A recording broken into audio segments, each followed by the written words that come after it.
Good evening, ladies and gentlemen. The following program has been pre-recorded. My name is Matt Moore, host of the critically acclaimed talk show, The Matt Moore Show. Because of circumstance surrounding the world today, it is with heavy hearts that I have to cancel my guests of Eddie Van Halen and Hugh Jackman this evening. However, the show must go on, as the old saying goes. So tonight I have a special treat for you all. I have two individuals from opposite ends of the spectrum when it comes to this topic. The topic of engaging students in the classroom. My first guest, a man who believes in the old style of learning, such as cursive writing, use of chalkboards, can help engage distracted students in the classroom. My second guest, however, believes that the modern day approach of learning, such as using Chromebooks and the implementation of iPads, will play a bigger role in the classroom. What will win?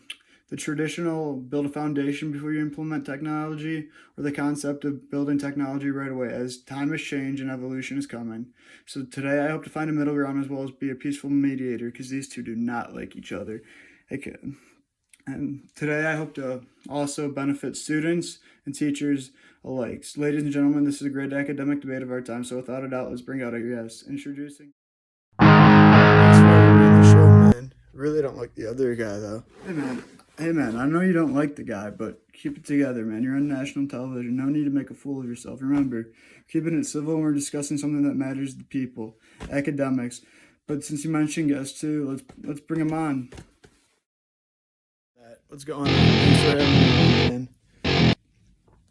Man, this is what I'm talking about. He's cramping my style. He's taking my shades.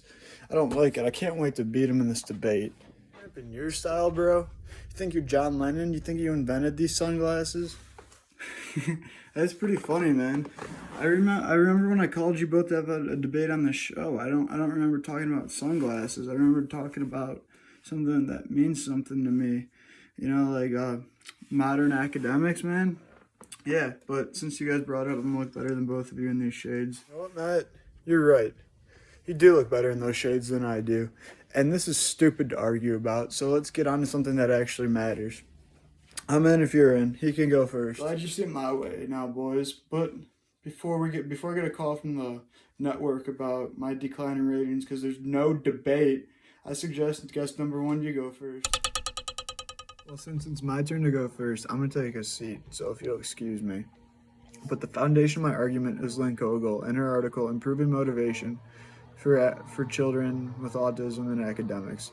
This article is based on how students from a young age can show a lack of interest in schooling. My point of contention is this article is a solid foundation in the basic fundamentals of learning and keeping them interested in what they're doing from a young age, so the flame of learning never goes out. See, once a student essentially is burned out, they're burned out for good, I believe. That flame cannot go out. My second article is Dave Sortino. Sortino is a Harvard man, just like myself.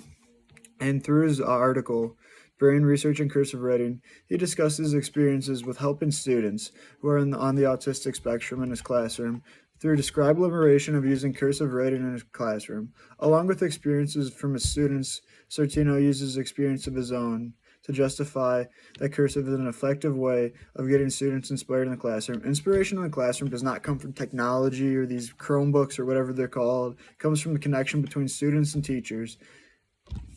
Thank you. Well, guess number one, I gotta say you are right. And congrats on being Harvard, man. I've known you for a long time, but didn't know that. So props, man. But I gotta say, you're completely right. See, I believe the human species and education are kind of similar. They've lived similar timelines, similar lives. For example, without meat, the cavemen would have starved and humanity would have died out. Without something saving humanity from something else, like for example, when the dinosaurs died out, humanity wasn't there. Nobody knew. One race has died out, the other one stayed. I feel like it's the same way for academics. I feel like evolution is truly evident, but like at the end of the day, we still do eat meat. And at the end of the day, we should practice cursive writing and also use chalkboards in the class, because I feel like to a brain that just stimulates so much more. But also, as you'll hear about what guest number two has to say, the concept of evolution just keeps building up. And honestly, sometimes people get caught in evolution. Sometimes people change too fast before giving up a good thing, especially in the world of academics, and especially in the world of technology. as a lot of people believe that as soon as the next big thing comes out, they have to have it, and that philosophy is somehow came its way to schooling, and it's implemented in younger kids now, as they often do not have what they need at a young age. They're given an iPad, and on iPads can be development damage into your brain, especially if it's a feeble brain, a young brain, and an underdeveloped brain. But at the same time, evolution is evident, and I believe you'll hear that from my next guest. So take it away, guest two.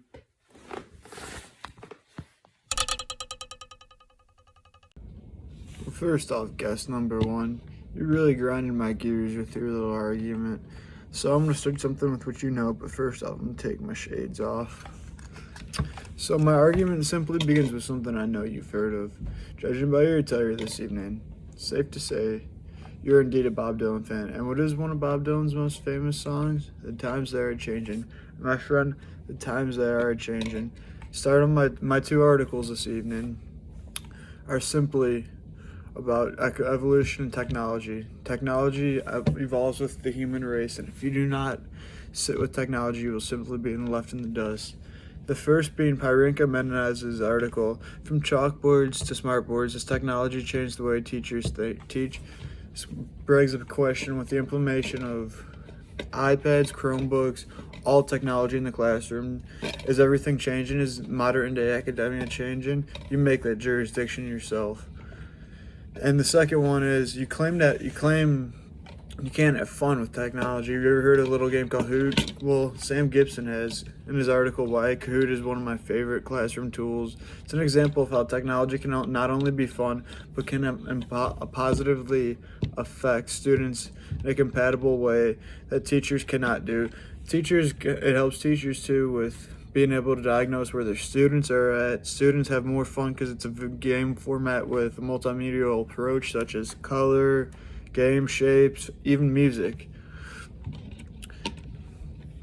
And now I want the viewers at home to digest the same medium that will cause insufficient boredom that cannot be quenched. So you're left all alone. The classroom is, but what I mean by that is, you see, simply a classroom. People get bored doing the same old, same old. So why not switch it up? Why not add a little technology, add a little flair per se?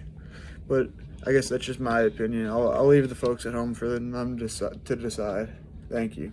There you have it, folks. You got everything on this show, man. You got your Bob Dylan references, your academic debates, and your sunglass debates. I don't see Fallon doing anything, but I guess to say at least he has funding, because right now, because of Corona, I'm filming in my bedroom, and those guys are via satellite somewhere else. But guess number two, I gotta say, the concept of evolution is an interesting thing. Humans evolve with evolution, whether it be to survive or whether it be to better articulate themselves. And I have to say, as technology evolves, evolution evolves too. So you can't have one without the other. You see, the concept of using Chromebooks, iPads, and saying that evolution is the change that we need and to forget about everything else is kind of trivial. You see, it's kind of Neanderthalic, I guess you could say.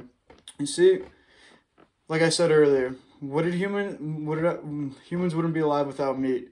The meat and potatoes, so to speak, of learning is sitting down and having that aesthetic, I guess, the connection between your hand and your brain of writing a word is using cursive and chalkboard, hearing the scrape of a chalkboard, remembering that'll stimulate your brain much more than technological devices, which can in turn hinder a feeble brain or an undeveloped brain. That's why technology should be scrutinized. And I have to say, it's a very interesting topic because it goes either way. So that's why it's at home for you to decide. Since I don't have an audience, I don't even have funding right now because of this coronavirus, I'm leaving it for you at home to decide. See, this video will be put up on YouTube and my website, and I want you to vote 1 and or 2 for guest 1 or 2. Who do you think won? As well as check out my listicle online where I talk specifically about this event, as well as a perfect plan for administrators and teachers alike to work towards ending this issue and making more students come to class happy every day instead of sad. Because learning at the end of the day is fun. Your brain gets stimulated, you feel good. Why not feel good all the time, and why not be excited to come to school, which is what a lot of students are missing. And that's why you get your dropouts, people who drop out of high school, as well as external factors. But those external factors would be diminished if at a young age we could build a foundation, then incorporate the basic, and then incorporate what we need for our students to learn, especially at a time like this. It's important to educate your brain, keep your body clean, keep your mind clean, and just get to know yourself, as well as get to know where your academic status stands, as well as personal interests. I have to say that's very important. But vote at my website. It's down in the link below. Also, check out my listicle where I give